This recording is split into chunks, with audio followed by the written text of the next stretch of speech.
But if we all packed up and left and let them have this to themselves, that would be the funniest shit in the world. You know why? I'm gonna tell you why. Here come the comedy. Can you imagine going to the Olympics and they bringing out all the countries with their flags and whatnot? You know, you got the USA flag, you got the China flag, you got the German flag. You know what I'm saying? You got you got all, and then here come the black flag. You know what I'm saying? And our team is, we would take every event there was. We would even take crap shooting. If they had Olympic crap shooting, they said the brothers are here. They got the dice going. And there he goes for the win. For real. Come on, y'all. I mean, y'all don't even realize, this is funny to me because I try to think everything we would do would be something that they profit off of right now. I'm on my morning mental. I just came by to caress your mind for a minute. Slide in with you and whisper in your ear, as a strong black man should, and let you know that you're going to be all right. But before you go, let me put some things on your mind. Also, what I want to bring, before I go any further, let me tell you about something that I've noticed about these broadcasts. What I'm saying to you is being filtered, okay? Because I'm looking at your comments, and your comments are about maybe 8 to 10 seconds behind what I'm saying. So you're responding to things I've already said. You are not with me in real time. And the only people who do that is the federal government when they're trying to stop you from saying something before they can pull the plug. So far, I haven't said something that's going to get the plug pulled yet. But just remember, you are not seeing me in real time. It took me a while to realize that. So when I say something, I can tell by your comments that you don't hear it for a few seconds. But that's cool. I'm so glad that the feds could tune in. Y'all pull up a chair, because I know that Carrot Top has got y'all down here wondering, what are they doing down there in the plantation house? See, I'm not a house nigga. I am a field nigga. I am the person that did not enjoy the, ooh, look at what we got. I'm the one that had the whip cracked on my back. I'm the one that had to stay out in the sun 24 hours a day. I'm the one who was lynched. I'm the one who was sodomized. I'm the one who saw my mother and children ripped away from me. I'm the one who was not allowed to read. I'm the one who was told I couldn't write. I'm that person.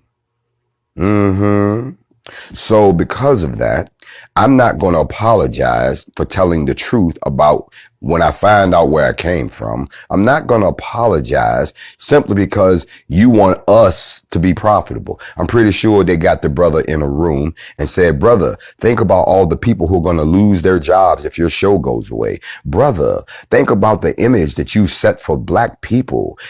They got the brother in a room. And even when he said, I want what's mine, they sat him to the side and said, it ain't yours. You built this on our platform. Legally, it's ours, and so are you. Now, with all due respect, do you really want to get into a legal fight with an organization that has unlimited resources?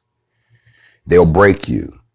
They will break you and make you penniless and then erase your name and have you out here on the corner talking about didn't you used to be. That's what they do to us. Why? Because we stood our ground. Sorry, not sorry. On the morning mental. I find it interesting, and I'm going to dig into this. Why is it that when white people say something offensive to us, and then they get called on their bullshit, the first thing that they want to do is say, well, that's not who I am in my heart. Or they'll begin to tell you, I'm not racist. I've got black friends. Y'all know that that's a cop-out. Or they'll come back and they'll say something like, I'm going to go and do better, like Justin Bieber and that bullshit he said.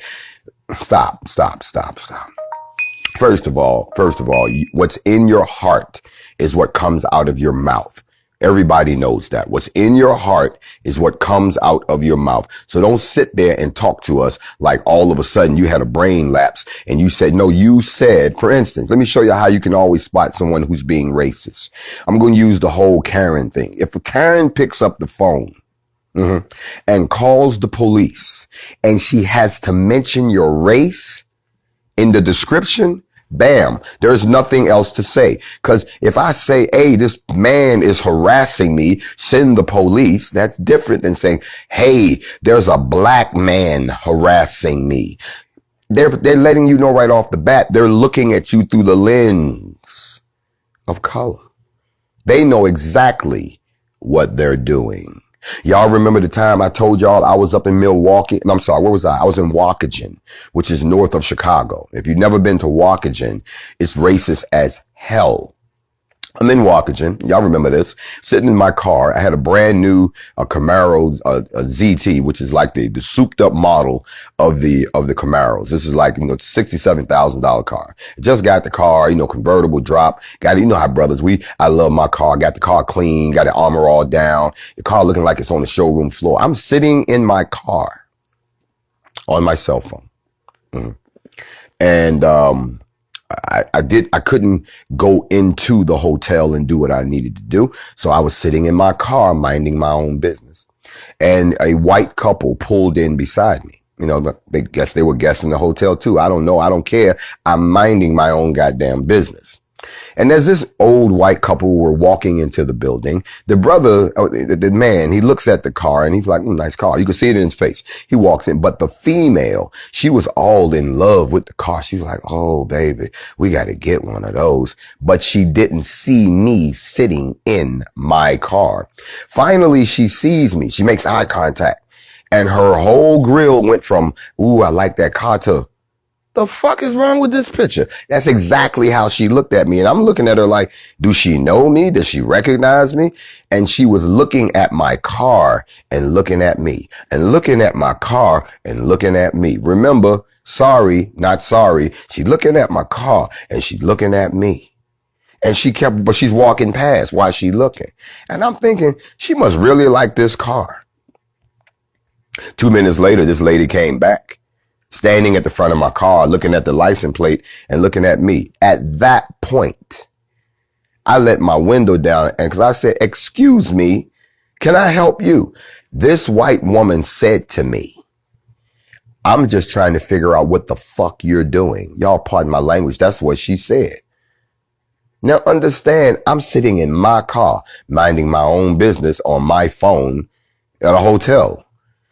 And she had the audacity to say that to your brother. Intent versus impact. And so without any breaks on my mouth, I said, well, I'm sitting in I'm gonna say it because y'all know this is a grown folk show. So your kids, y'all might have to cover your ears because this is exactly what happened. I'm telling y'all, this is the mindset that we operate around every day. Her problem was she didn't know who she was talking to. She thought I was one of them kowtow, step and fetch, I'm going to stay in my place, Negroes. No, I wasn't. I'm a black king. And you just spoke out your face wrong to the king. So you deserve this acid I'm about to throw on you. I let my window down into this elderly white woman. I said, no, I'm sitting in my motherfucking car, minding my motherfucking business, wondering what the fuck you asking me questions about. Who the fuck do you think you are? She was shocked. Oh, her husband knew that she fucked up because he came over and he grabbed her like, what are you doing? And she didn't think she had done nothing wrong. She was like, I was just asking him what he was doing. And he tried to apologize. I'm so sorry. Like she got out her cage, like he didn't know she got loose. He said, oh, she's sorry. He's trying to pull her away. Like, are you out of your goddamn mind? Do you know this motherfucker could get out the car and start blasting? Will you bring your dumb ass on? And she's like, what did I say wrong? And he had to pull, he's steady apologizing as they faded into the building. And I'm sitting there like, I don't believe this motherfucking shit. Sorry, not sorry. Now, let's just say, for sake of argument, somebody witnessed that entire exchange and it made it to major media. Oh, Grandmaster Jay is being racially abusive to an elderly white woman. That's how they would have portrayed it. Grandmaster Jay attacks white woman with verbal tirade. They would have said something and totally ignored the facts of what this woman did to get what she got, because the order of the day is not to make them heal. It is to make you heal. My brother, Nick, they made you heal. And because of that, now everybody who was rocking with you, everybody who was proud of you standing on your square, we like this. We like the emoji. That's where we're at. Like, oh, come on, bruh. Did you not just... But I understand.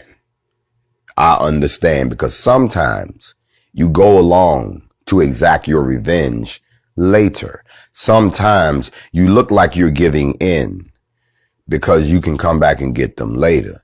As a matter of fact, I have to lift the brother up that's being very intelligent, because what he just did was become the example of exactly what I'm saying when I tell y'all that we need to leave here and build our own nation. A lot of people don't think, well, why are we leaving? We built this place. You see, you're not thinking right. Look at what he did.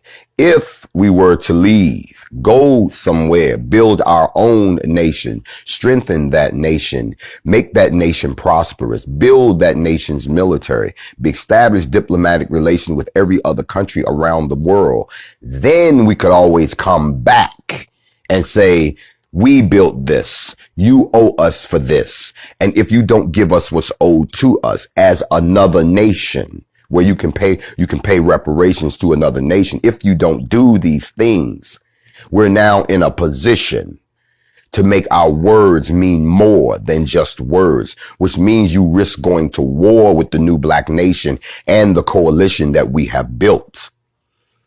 So it looked like we gave in, but we didn't.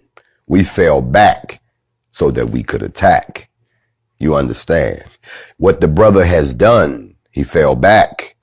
How do you know he's not going to come back and attack? You see, Nick Cannon is the one who said he would continue to finish the documentary on Dr. Sebi.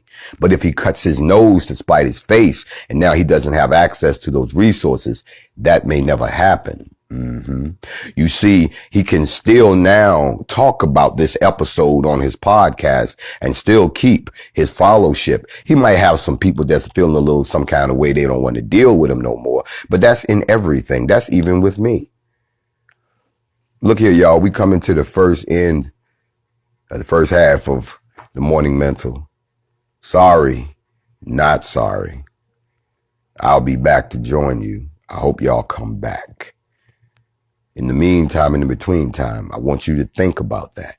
Intent versus impact. Sorry, not sorry. I'll be back in 5 minutes. Shalom.